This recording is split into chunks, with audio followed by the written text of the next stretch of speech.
Hello viewers, it's nice to be here again. It's me, Rachel Egutera, your optimistic driver.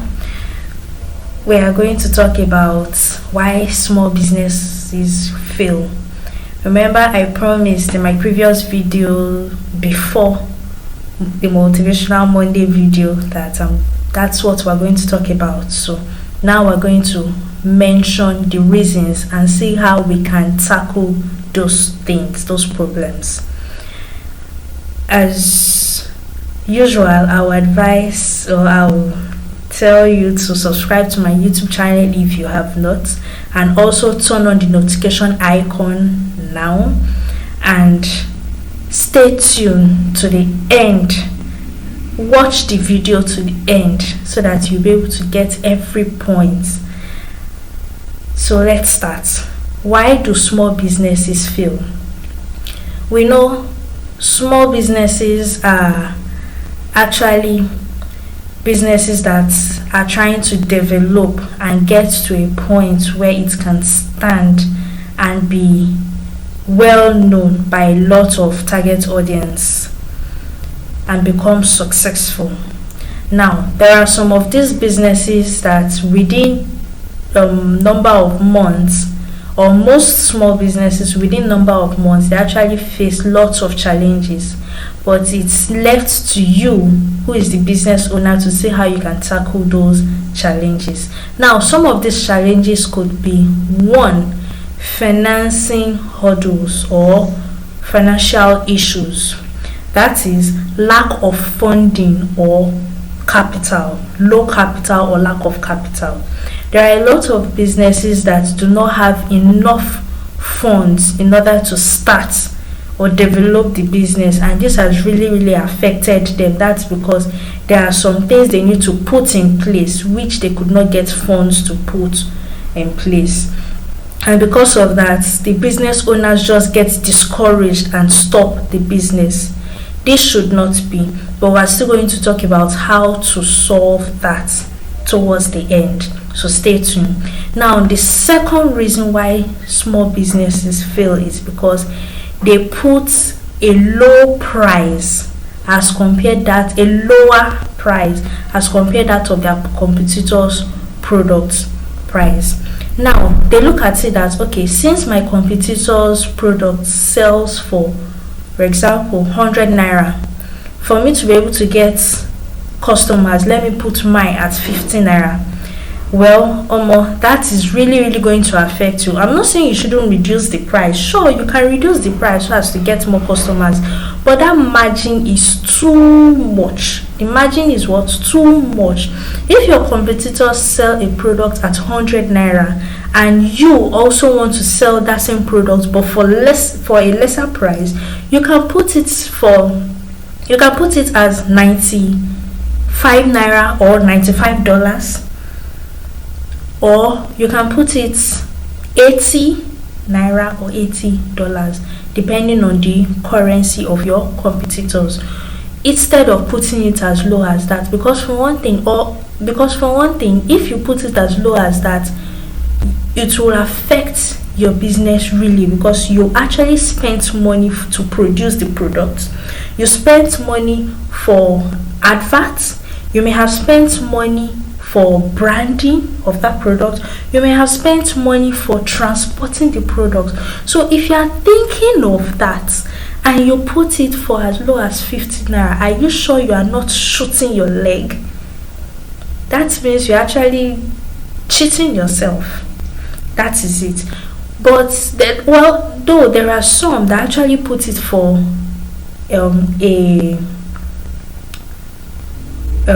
as low as that, that's a high margin between their price and their competitors' price. But what they do is they don't do that for a long time. It's for limited time. Like, I don't know if you've seen adverts of buy this. Okay, for example, buy this bag at a discount of that's 55% discount, assuming 55% discount for only tonight. Do you get? That is just a limited time. Or you've seen marketers that say there's Black Friday. Why didn't they use all Fridays or all the days? They used just a little time. But that does not mean, some of those competitors, that does not mean they are not getting little profit from that particular product. So don't compare such ones with yours. And again, most of those competitors that reduce their price that drastic, that's as low as that, just note it that those ones, their businesses have been successful so far and they have made a whole lot. So which means if they sell for that low, they will not feel it, they won't be cheated. So that is it. So also just make sure your prices are not too low, because when you are thinking of pricing a commodity, you have to think of, there are several factors that you have to think of. One of the factors you have to think of is the capital, the cost, what you use to buy the product. For example, if it is bags, I just want to use bags as an example. If it is bags, for example, I must have bought a whole lot from a particular market, and those bags were transported from that particular market, that is wholesale, to my location. So I have to think of the transport, I have to think of the price I used to buy the commodity, and my buying the commodity is that I went there, and if I went there, at least my transport going there and coming back, I have to think of that. If I bought it online, I have to also think about my data and my calling the manufacturer or the wholesaler. I have to think of that. Then I also have to think of the packaging. If I'm the type that wants to package it in the way that a lot of people will see the brand name and everything, I have to also think of that. The costs I spent, the money I spent with that. I also have to think of, okay, after packaging it, advertising it, how much did I make to advertise? How much did I spend, to advertise the product? How much did I spend to transport that product from my location to either the retailer's location or the customer's location or consumer's location? You have to think of a whole lot of that when thinking of reducing your price, or when thinking of putting a price to a commodity. Then when you've thought about all those things and you've calculated all the prices you spent for everything, all the money you spent for everything, you can then add your profit to it. That's it. So another problem that small businesses face, which is the third problem, is inadequate management. Now we're talking about inadequate management. There are a lot of people who work with other people in order to make their businesses get to the end user. It's possible they are working with digital marketers, those who help them to advertise their products online. It's possible they are working with retailers. It's possible they have people who transport the products. It's possible they have other people who work under them. So how do you manage these sectors? How are you able to manage your staff? So management is very, very important. But if you are the only one that does the business, which I don't think is really possible, because you need people to help you. You need me to help you tell my friend that you are selling shoes. You need me to help you tell my colleagues that you are selling clothes. You need me to help you tell my neighbors that you sell soap. You need people, family members and friends, to help you advertise or tell people what you do. So management is very, very important. How do you take care of those who are working with you? Do you appreciate them? Do you let them know how much you value what they do for you? That is also very, very important. But if you keep on blaming them that see this, see that, they will stop. They'll get discouraged. So that is it. So another problem, which is the fourth problem small businesses face, is poor business planning. A lot of small businesses, when they want to start the business, they don't just plan, they just start. Invest the little money they have, the little capital they have into something they don't know whether it's going to work, and this is not good at all. Now, under business plan, what are the things you need to put in mind? One is description of the business. You have to describe your business. What kind of business do I want to start? What kind of business do I want to start? Who are my target audience? Where will I see my target audience? This is very, very important and vital. Then what are the opportunities I will see or I will have, or the threats I will see along the way? You have to think of those things, because when there is positivity, there's also negativity. When there are advantages, there are disadvantages, but you have to weigh them and see which is more. If the disadvantage is more, you see how you can try to reduce it and pass the obstacles on the way. Now, another thing you also need to think about under business plan is the capital. Your capital needed. How much do I need for this business? Do I want to do the business at home, or do I want to rent a place like a shop, a store? And if I want to rent a shop, within how much? Within what range? And if I want to rent a place, what kind of location is best for me, which we're going to talk about? What kind of location is best for me? You think about those things and it will really help. Now, you also have to think of your competitors. It's not only about you. It's not only about your product. You have to think of your competitors. Who are my competitors? What are their strengths? What are their weaknesses? Or more, you have to work on their weaknesses and make sure you are strong at their weakness. Whatever challenges they have, make sure you have the solution so that you can use that to get your customers, to tell your customers why you are better, why your product is better than this product, why your brand is better than this brand. So it is very, very important. Now, you also have to make research. Yes, make research. Make market research. Go to the market, find out what's trending.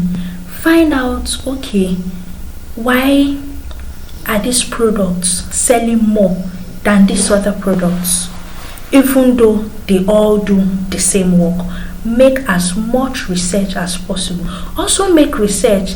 Who are my target audience? Where can I find my target audience? What do I sell? Okay, assuming my business is about fashion, clothes, jewelries, perfumes, then who are your target audience? For example, for jewelries, it's the women. And it's not just any woman, most especially the party women. There's no party woman, there's no party you go to. When you see a woman dressed, she must wear earrings, necklace, bangles, wristwatch, and so on. You often see makeup on her face. So you have to think of who your target audience is and where you can find them. Can I find them more online, or can I find them more offline? And if you can find them more online, what social media channels will they be more in? Can you find them more in? Is it on Facebook? Is it on Instagram? Is it on WhatsApp, or so on? So you have to think about those things, and this will really, really help you so that your small business will strive and not follow the path of businesses that have failed. Now, another thing you also need to put in mind is teamwork. If you are working with some people, you have to work as a team. Yes, you have to work as a team and learn to accept what your workers or what your staff says. Accept it, listen to them, and see how you can work on it. Yes, this will really help. Then another one, the fifth one. Okay, we are done with the business planning. Now, the fifth problem small businesses face is bad location or bad internet adverts. Yes, bad location. Assuming I want to start selling perfumes, oil perfumes or perfume oils, and I rent a shop. I rent my shop in a village. Does that make sense? It doesn't make sense. No, it doesn't. Instead, if I really want to make it, what will I do? I will see if I can get shops in institutions like the university. I will go to offices, the banks, to advertise to such people. I will go to organizations, all those big men, to advertise to them the usefulness of the perfume oil. I will not go to a local place and then rent a shop and say I'm selling perfume oil. Does that make sense? No, it does not. Do you get? That is it. So location is very, very important if you know you want to sell your product, if you know you want to succeed in your business. Now let's go to bad internet presence or bad internet adverts. Now you are selling a particular product, and for example, let me use clothes. You are selling clothes, bags, shoes, and you're advertising that on LinkedIn. Does it make sense? No, it doesn't. If it is clothes, bags, and shoes, where is a good place to advertise on? It's on Instagram. You will meet people there. That is it. So your presence online or offline, your location is very, very important. So you have to think of which place can I find my target audience more.